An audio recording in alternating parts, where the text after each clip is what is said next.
سلام دوستان، وقتتون بخیر باشه. امروز تصمیم گرفتم که یک ویدیو آموزشی ضبط کنم و مختصر و مفید توضیح بدم که من چجوری ترید میکنم و سیستم تریدم چجوریه، که باقی دوستانم اگه دوست داشتن ازش استفاده کنم، اگه استقبال شد بعدا میتونم ویدیوهای با دیتیل بیشتری ضبط کنم و آموزش با جزئیات بیشتر براتون قرار بدم.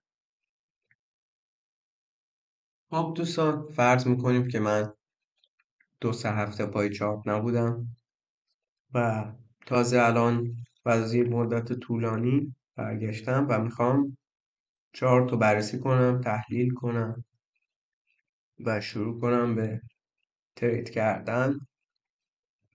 بریم با هم داشته باشیم. خب اه، دوستان حواستون باشه، شما باید کل تایم فریم ها رو از ماهانه به پایین بررسی کنید. حالا نیازی نیست که شما هر روز دیلی، هر روز ویکلی و مانسلیتون رو چک کنید، ولی وقتی بعد از یک مدت طولانی برمیگردید، حالا حتی یک هفته، چون ممکنه تو اون یک هفته که شما نیستید کندل ماهانه تغییر پیدا کرده باشه، استراکچر ماهانه عوض شده باشه. باید یک چشم اندازی داشته باشیم که ببینیم استراکچر بلند مدتمون و ماهانه، هفتگی، روزانه و تایم فریم های پایین ترمون به چه صورت است. خب من وارد تایم فریم ماهانه شدم، استراکچر خودم رو چک میکنم. خب دوستان، توی تایم ماهانه هستیم و استراکچرمون رو رسم میکنیم. استراکچرمون رو که رسم کردیم، ببینید دوستان الان توی این بازه ما توی یک استراکچر ماهانه صعودی قرار داریم و تا زمانی که از این ناحیه با بادی کندل، حالا یا رو به بالا یا رو به پایین، که الان رو به بالا شکسته شده، یا رو به پایین نشکسته، و ما در این استراکچر، در این ساختار صعودی قرار داریم. خب حالا میبینیم که توی این ناحیه و با این کندل، استراکچر ما که سقفش اینجا بوده، با این کندل، بادی کندل اینجا کلوز داده، استراکچر ما تغییر کرده و استراکچر جدید ماهانه ما اینجاست.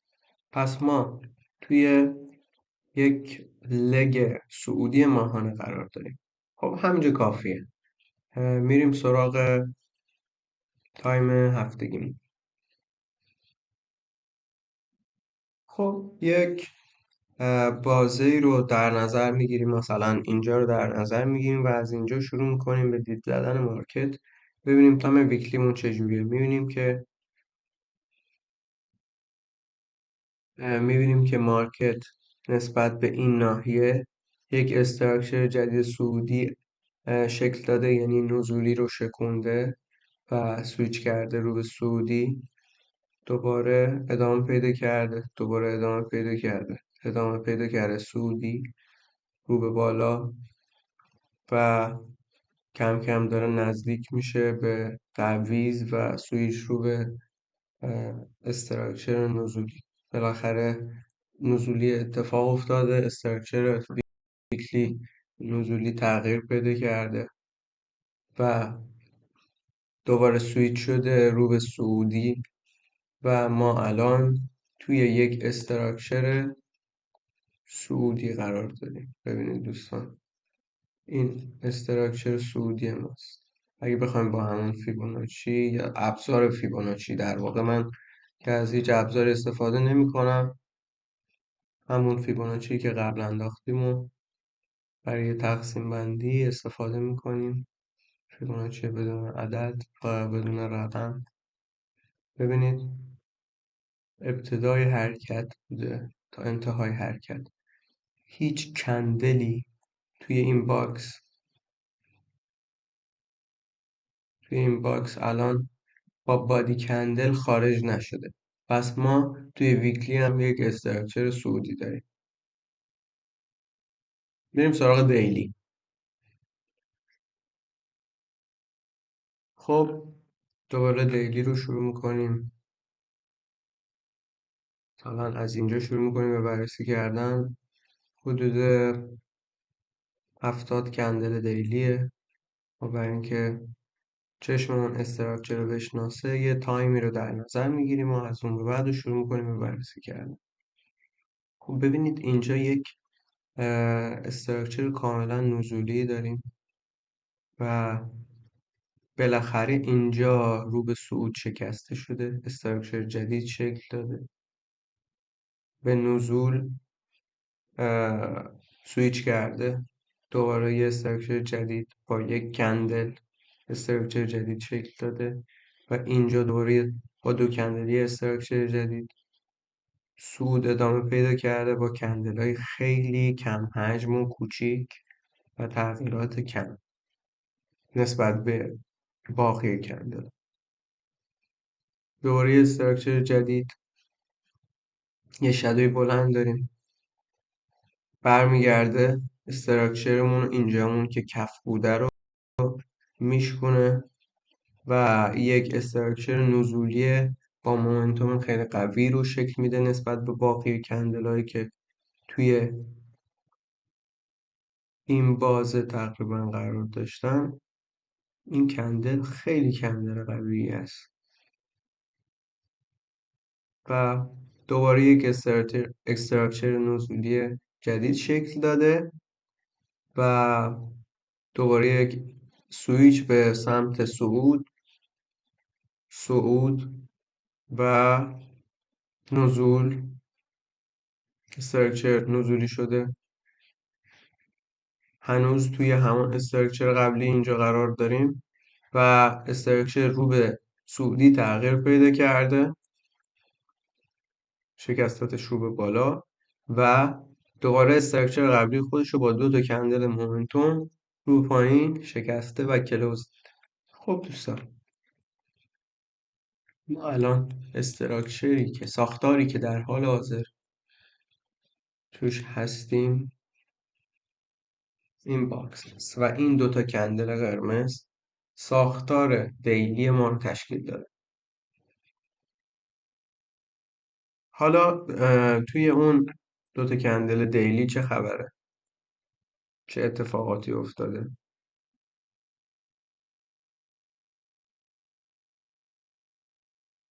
خب دوستان، توی این دوتا کندل دیلی ما خواهیم ببینیم چه اتفاقی افتاده. ببینید اینجا، حالا پاک میکنم باکس رو که راحت تر ببینیم. ببینیم اینجا یک استراکچر صعودی داشتیم ما از ابتدای این کندل سبز تا انتهای این کندل که ابتدای این کندل و انتهای این کندل 4 ساعته این استراکچر 4 ساعته قبلی ما رو که اینجا بوده رو و کفش اینجا بوده شکونده رو پایین،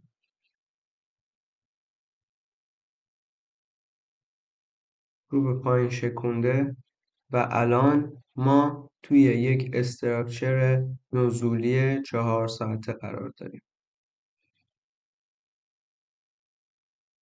خب پس استراکچر نزولی 4 ساعته ما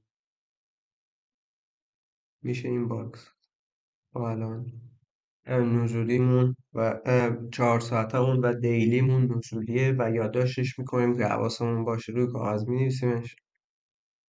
خب تا زمانی که کندل با بادی از کف از این باکس خارج نشه، از کف و سقف این باکس ما خارج نشه، با بادی کندل کلوز نده، ما نمیتونیم بگیم که استراکچرمون تغییر کرده و توی همین استراکچر نزولی 4 سطح قرار داریم و 4 سطحمون فعلا نزولیه.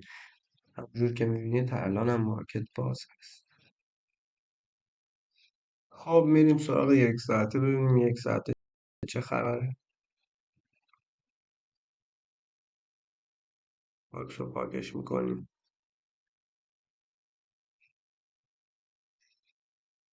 ببینید دوستان، این استراکچر بوده، اصولی بوده، تغییر پیدا کرده به سعودی و الان ما کاملا توی یک استراکچر نزولی قرار داریم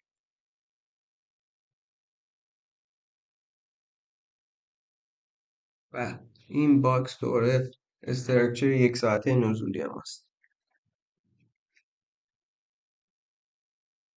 خب حالا میخوایم بریم به سیمین 30 دقیقه و ببینیم که 30 دقیقه چیکار کرده. خب دوستان 30 دقیقه سعودی شده، استراکچر ما بوده، استراحت کرده، استراحت کرده، تقریبا توی همین استراکچر بوده، دوباره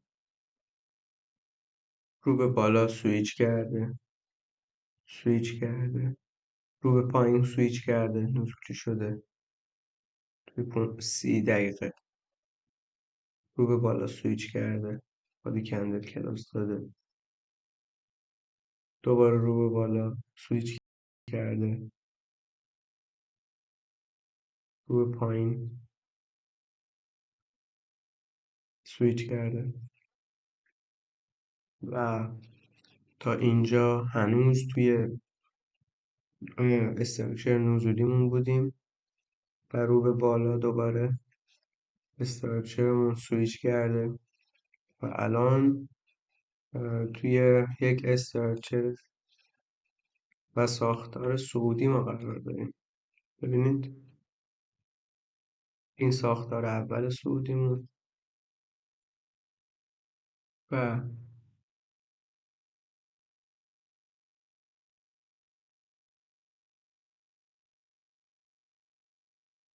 ساختار دوم صعودیمون. دوستان الان اصلا تایم ترید نیست، الان ساعت 2 صبح به وقت تهران و ما بعدا راجع به این مسائل صحبت میکنیم که کی میخوایم ترید کنیم. الان صرفا ما میخوایم مارکت رو زیر نظر داشته باشیم و آماده باشیم برای روز بعد.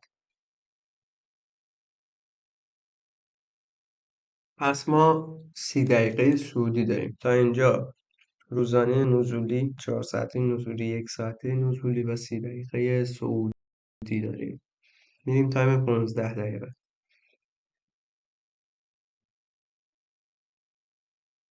خب تایم 15 دقیقه هم تقریبا همون استراکچر ما صعودیه تو تایم پایینمون. توی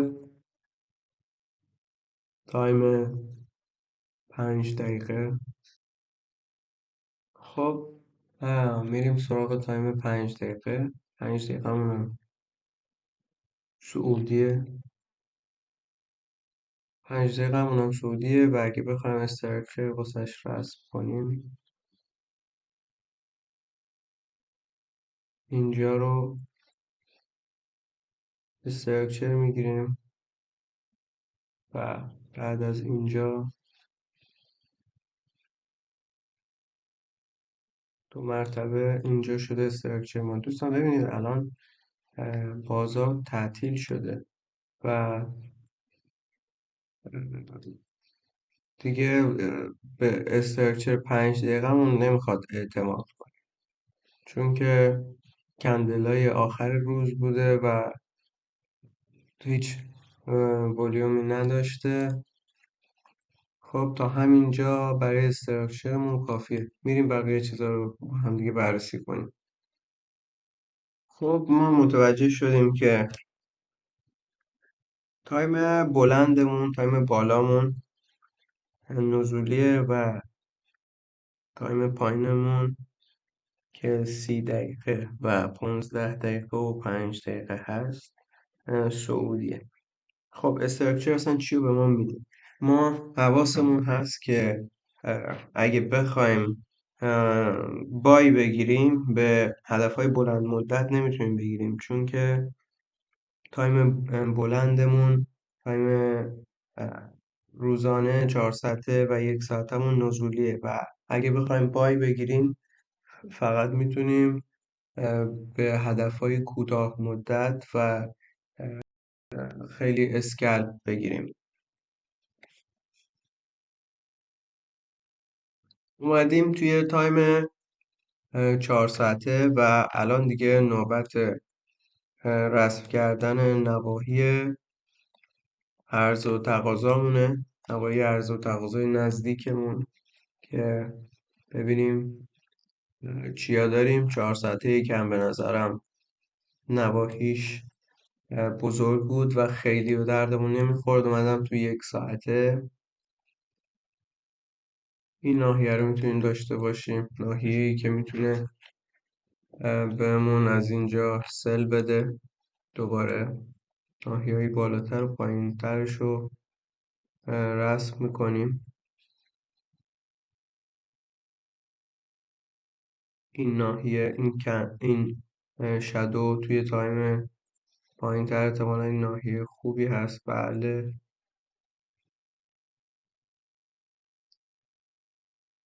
یک ناحیه خیلی خوب توی تایم اکستریم، توی تایم 30 و 15 دقیقه.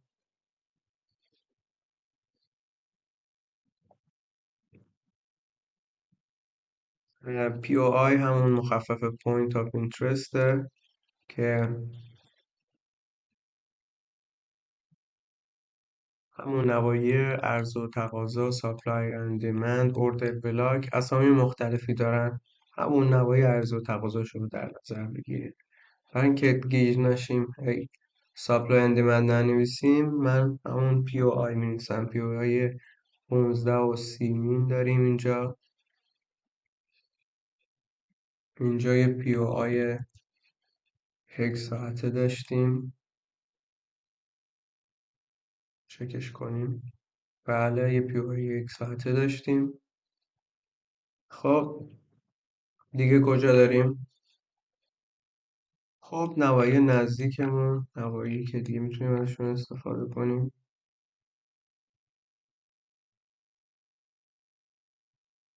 نواحی که میتونه برامون کارایی داشته باشه.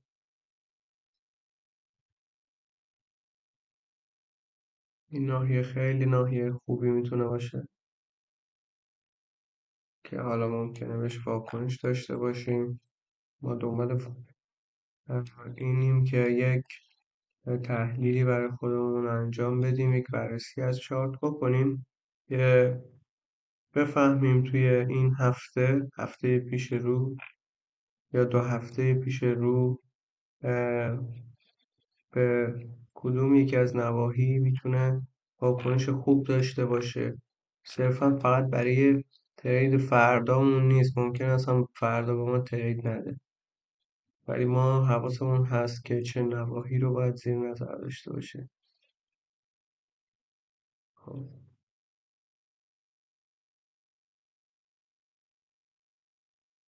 اینم یه پوینت آف اینترست 4 ساعته خوب که در آینده ببین وقتی که ناحیه‌مون 4 ساعته است، قطعا وقتی اینقدر فاصله داریم نباید، قطعا که نه، یعنی به احتمال زیاد ما $40 باش فاصله داریم، نباید به فکر فردامون باشیم، به فکر چند روز آیندهمون، به فکر واکنش های بازار طی 1 هفته یا 2 هفته آیندهمون باید باشیم. خب شاید براتون سوال باشه چرا این نواحی رو نمیگیرم. چون که این نواحی خیلی لیکویدیتی زیرش خوابیده، خیلی میتونه این نواحی میتونه سویپ بشه، جارو بشه و الان مارکش میکنیم و اینجا لیکویدیتی خوابیده، اینجا لیکویدیتی دوباره خوابیده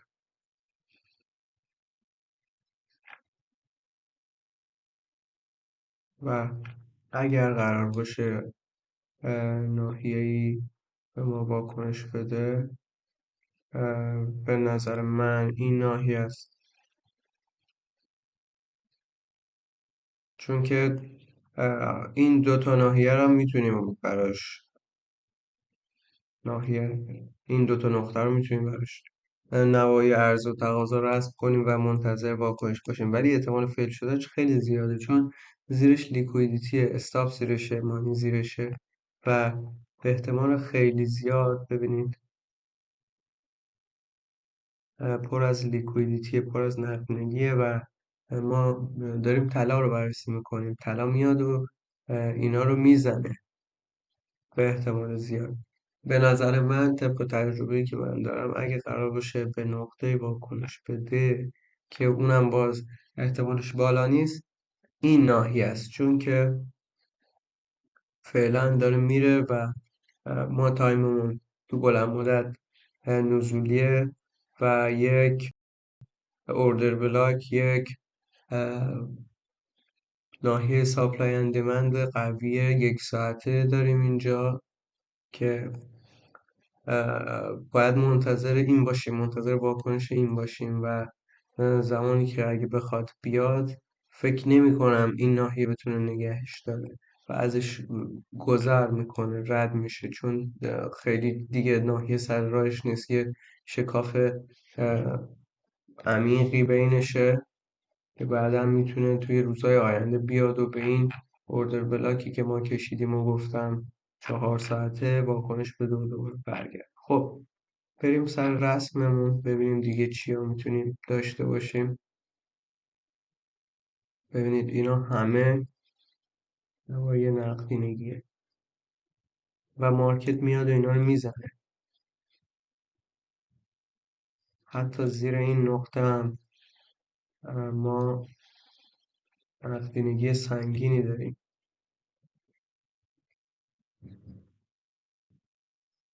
خب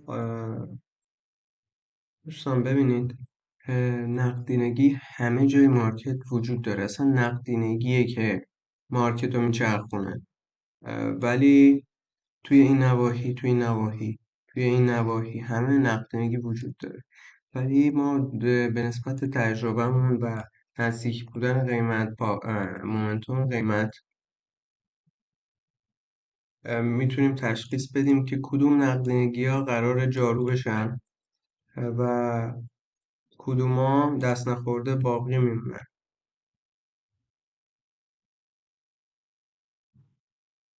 همه اینجا نقدینگی وجود داره، اینجا هم نقدینگی وجود داره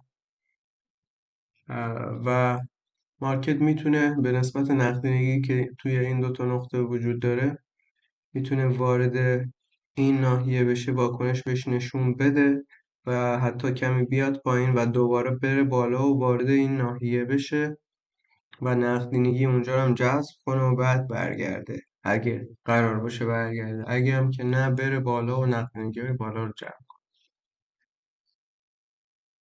خب فراموش کردم دوستان این نکته رو می‌خواستم بگم وسط ویدیو، یه لحظه گفتم که مارکت الان بازار بازه، به اشتباه گفتم مارکت الان تعطیله، ساعت 2 صبح به وقت تهران 2:17 صبح.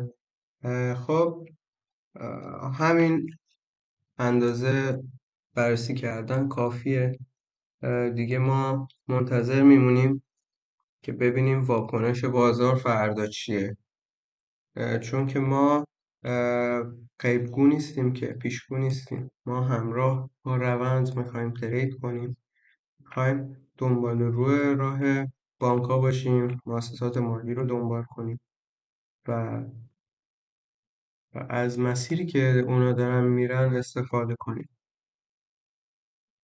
خب سبکی که من کار میکنم اینه که من توی تایم نیویورک، توی تایم لندن، توی این تایم ها که بیشترین ولوم توی مارکت وجود داره ترید میکنم و حدودا از ساعت 9-10 صبح تا 6-7 عصر پای مارکتم. حالا میخوایم بریم با هم بررسی کنیم ببینیم که فاندا چیه فردا، اصلا فاندایی وجود داره برای فردا، خبری وجود داره یا نه. خب دوستان، وارد سایت فارکس فکتوری میشیم. توده رو زدیم که برامون امروز رو بیاره و فاندایی که داریم رو چک میکنیم ببینیم که چه صحبت هایی قراره بشه امروز. 19 ژانویه است و یک سری خبر وجود داره، یک سری خبر روی پوند هست، روی USD هست، روی دلار کانادا هست، روی دلار آمریکا هست، خبرهای مختلفی هست. حالا چون ما داریم روی طلا ترید میکنیم بهتره که وارد متال کلندر بشیم و از اینجا حواسمون به تایم خبر روزی که میخوایم ترید کنیم، روزی که میخوایم ترید بکنیم باشه، چون که خیلی پاور داره، خیلی مومنتوم داره، قدرت داره، ولیوم خیلی زیاد میشه تو اون تایم ها و اگه اشتباهی کرده باشین خیلی میتونه به ضررتون باشه و اگه درستم باش تا کنید خیلی میتونه زودتر به تارگت برسونتتون، زودتر به پروفیت میتونه برسونتتون. الان ساعت 10 صبح یه خبر هست، خیلی اصلا وارد فانتا نشید که جزئیاتش چیه، همین رنگا رو ما متوجه بشیم کافیه که قرمز خیلی خبر مهمتریه، high impact expected روش بگیریم قشنگ نشونمون میده. لو هرچی رنگش کم رنگتر باشه خبر کم اهمیت تره، هرچی به قرمز و نارنجی میره مهمتر میشه. نارنجی میدیومه و زردم که لو ایمپکته و قرمزم که های ایمپکته. خب پس ما تایما رو حواسمون هست چه تایمایی هست. 10:30 صبح ما فردا روی فلزات خبر داریم تا 6:30 عصر و تقریبا روز خیلی سنگینیه، چندین خبر وجود داره، روزیه که میتونیم خیلی توش ترید کنیم، میتونیم چند تا ترید توش انجام بدیم و باید حواسمون باشه با رعایت مدیریت سرمایه و استاپ-لاس و روانشناسی جفت ارز طلا. بررسی همون هم که انجام دادیم، میریم منتظر میشینیم از ساعت 10 صبح شروع میکنیم به زیر نظر داشتن چارت نوامیمون هم که همین امشب رسم کردیم و همون جور که میبینید از 1:30 بعد از ظهر تا 6:30 بعد از ظهر بیشترین خبرها روی متال داریم، روی فلزات داریم که تایم سشن های ما هستن، سشن های مورد نظرمون هستن و خیلی میتونه خوب باشه. بعضی هستن میگن که تایم فاندا ترید نکنید، خطرناکه، به کشتنتون میده، کالتون میکنه، لیکویدتون میکنه. اصلا همچین بحثایی نیست دوستان. شما وقتی انتظار خودتون رو بدونین، اتفاقا به نظر من فاندا خیلی بیشتر به شما کمک میکنه، چون فاندا حجم میده به بازار. فاندا باعث میشه که بازار حرکت کنه. شما وقتی انتظارتون رو بشناسین توی اون تایم که خبر بیرون میاد، مارکت ولوم بیشتری میگیره و حرکت میکنه به سمت هدف شما. و اگه هم قرار باشه اه، شما رو از بازی بندازه بیرون، شما زودتر متوجه میشین، چون که شما مدیریت سرمایه‌تون رو رعایت کرد. خب دوستان، نباید برگردیم به چارت. باور کنید اگه درک کنید مارکت رو، متوجه میشید که اصلا اه، اون چیز سختی که، یعنی سخت که هست، نباید سخت بگیرینش، نه اونقدر سخته، نه اونقدر هم ساده است. شما فقط باید با مارکت درست رفتار کنید و اصول مارکت رو متوجه بشید و بفهمید که نباید با مارکت کل کل کنید، فقط باید باش همراه باشید و ازش استفاده کنید. جمله معروف هم هست که میگه روند دوست شماست. باید دوست روند باشید و نباید باش کل کل کنید و سرشاخ بشید، چون که قدرتش خیلی از ما بیشتره. خب بعدا راجع به مبحث اوردر فلو توی ویدیوهای بعدی اگه مایل بودید صحبت میکنیم و ستاپ های ورودی ستاپ های ورودی که میتونیم داشته باشیم، اوردر فلو، لیکویدیتی وید ها، و نوعی که میتونیم از روانشناسی یک جفت ارز متوجه بشیم که از کجا قیمت میخواد برگرده یا به کجا میخواد بره، هدفاش کجا هست و تارگت گذاری هامون به چه صورت میتونه باشه.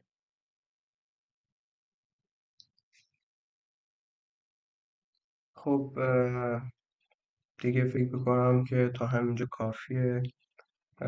راجع به تاییدیه گرفتن توی نواحی هم بعدا صحبت میکنیم. یعنی اینکه شما به محض اینکه به یک ناحیه وارد میشه که نمیتونید ترید کنید، شما باید توی این ناحیه تازه وقتی وارد میشه شما دنبال تاییدیه ورود باشید و دنبال این باشید که کجا استاپتون رو میخواین ست کنید. دوستان، ترید کردن سخت نیست و زمانی که درکش میکنید متوجه میشید که هیچ چیز به اندازه ترید کردن شیرین نیست و لذت بخش نمیتونه باشه. اگه ابتدای کارتون هستید قرار نیست که هر روز شما ترید کنید. حتی گنده های مارکت هم خیلیشون هر روز ترید نمیکنن. ولی اگه علاقه دارید به اسکلپ کردن و توی تایم پایین 5 دقیقه و حتی پایین تر 1 دقیقه ترید کردن علاقه دارید، خیلی باید حواستون به مدیریت سرمایه‌تون باشه. استاپاتون و ریسکاتون زیر 1% باید باشه تا درادان حسابتون پایین نیاد و بتونید یک روحیه خوب برای خودتون حفظ کنید و ترید های هیجانی نکنید و بتونید که یک حساب رو با ممارست و تداوم ادامه داشتن بتونید حسابتون رو بزرگ کنید. هیچی توی این مارکت به اندازه صبر داشتن بهتون کمک نمیکنه. خب همون جور که میبینید مارکت هم باز شد و خیلی حواستون دوستان به اوپن سشن لندن و اوپن سشن نیویورک باشه.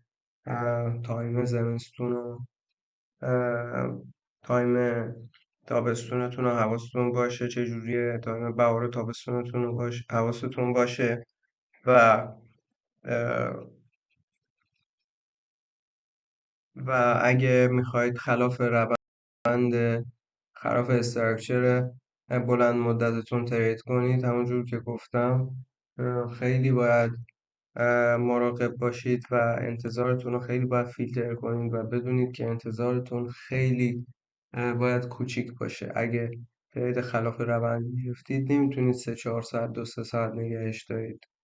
اگه استراکچر بلند مدتتون اه، اگه مخالف استراکچر بلند مدتتون دارید ترید میکنید. خب باقی موضوعات و دیتیل های بیشتر هم میذاریم واسه ویدیوی بعدی. تا این ویدیو 35 دقیقه شده. امیدوارم که بتونید استفاده کنید. سوالی داشتید به دایرکت ما، به واتساپ و تلگرام ما پیام بدید. ما در خدمتتون هستیم. شبتون بخیر. روزگارتون به کام باشه. خدا نگهدار.